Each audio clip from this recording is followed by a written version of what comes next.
When Army Staff Sergeant Tyler Anderson took up Brazilian Jiu Jitsu, he found things were a little different from his previous wrestling experience. When I first started doing Jiu Jitsu without a leg, I guess the first thing I noticed was I was a really good wrestler, and body control was something that I was very good at to do to opponents. You know, I noticed that I didn't have much of it. With the leg, I hadn't really learned how to use my body weight again. Anderson lost his leg patrolling in Kandahar province on his second tour in Afghanistan. We sent a team around for security, and I went to clear the road. Once I thought the road was clear, I looked back to call my team forward. That took pressure off of the mine that I'd been stepping on. It exploded, and initially it took off my leg below the knee, a finger, and then a lot of shrapnel on the inside of my legs. While he was in the hospital after his injury, the decorated Army veteran found his calling.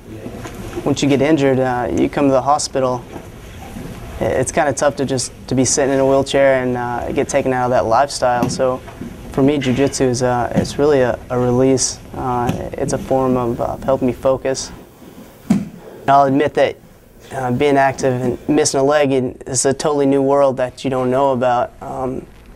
It's a little scary to think that you might not be able to do the active things that you used to do. As family and friends rushed to Anderson's side, he also had a visit from a man named Luis Pantoja. Luis himself, came to the hospital, asked me if I wanted to do jiu-jitsu. Of course, I jumped right on that. I was very excited. Back up and then maybe reset. You know, it's guys like him that give us the opportunity to take the time and want to get in there and show us that you have a disability, but you can still do the things that everybody else does. Pantoja teaches jiu-jitsu for the Wounded Warriors Project at the Walter Reed Medical Facility in Washington. Injured American soldiers come to rehabilitation centers for treatment.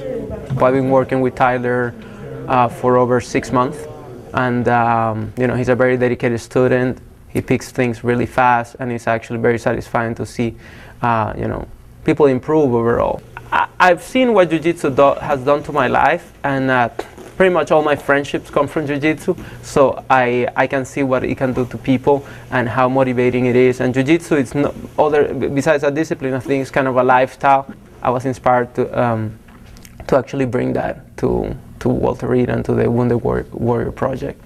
Pantoja says teaching amputees poses its own challenges.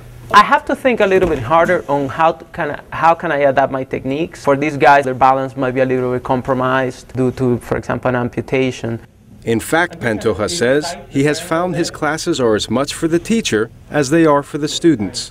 To be honest with you, it's not just me teaching them. I learn a lot from them, and we kind of throw back and forth ideas. So it has actually made me grow as an instructor, as a jiu-jitsu practitioner in general. I've learned a lot just working with these guys. Pantoja's friendship and teaching helped speed up Anderson's recovery. He has learned how to use his new body and continues changing with the world around him. The Purple Heart winner says the message is simple. Really, the biggest thing is just get out there and do it.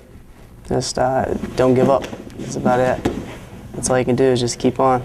Arash Arabasadi, VOA News, Washington.